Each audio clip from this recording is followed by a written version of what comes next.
Hi friends, welcome back to Paschim ருசிம்.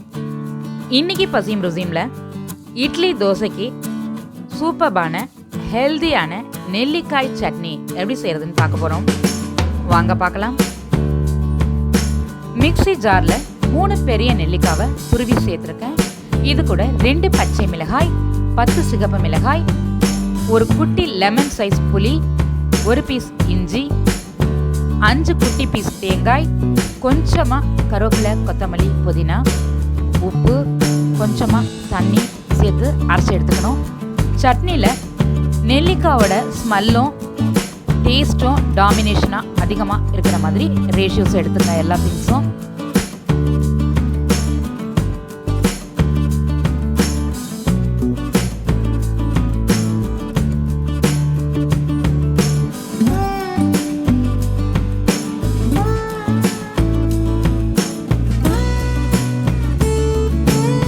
Chutney தாளிக்க 2 spoon oil சேர்த்துக்கலாம்.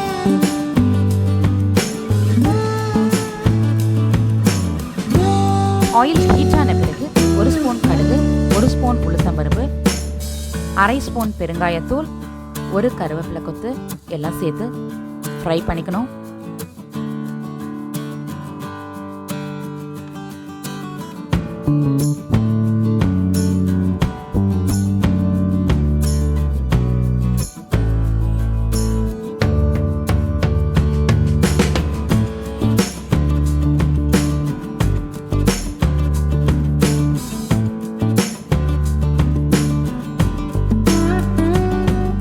இது கூட நம்ம அரைச்சி வச்சிருக்க சட்னியை சேர்த்து 2 மினிட்ஸ் குக் பண்ணிக்கணும்.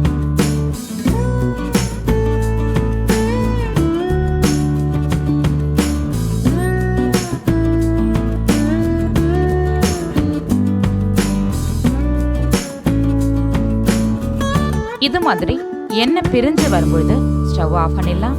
சட்னி ரெடி. சூப்பரான நெல்லிக்காய் சட்னி ரெடி. நீங்களும் கண்டிப்பாக அதை ட்ரை பண்ணி பாருங்கள். இந்த சட்னி இட்லி தோசைக்கு மட்டும் இல்லாமல் சப்பாத்தி, பூரி, உப்மா இப்படி எல்லா டிஃபன் ரெசிபிக்கும் ரொம்ப ரொம்ப சூப்பராக இருக்கும். அது மட்டும் இல்லாமல் ஒயிட் ரைஸ் கூட சாப்பிட்லாம். எல்லா வெரைட்டி ரைஸ்க்கும் ரொம்ப ரொம்ப ஆப்டாக இருக்கும். தயிர் சாதத்துக்கு ரொம்ப ரொம்ப சூப்பராக இருக்கும். ட்ரை பண்ணி பாருங்கள். இந்த வீடியோ உங்களுக்கு பிடிச்சிருந்தா லைக் பண்ணுங்கள், உங்கள் ஃப்ரெண்ட்ஸ் கூட ஷேர் பண்ணுங்கள். இந்த வீடியோவுக்கு கீழே உங்களுடைய கருத்துக்களை பதிவிட மறந்துடாதீங்க. வணக்கம்.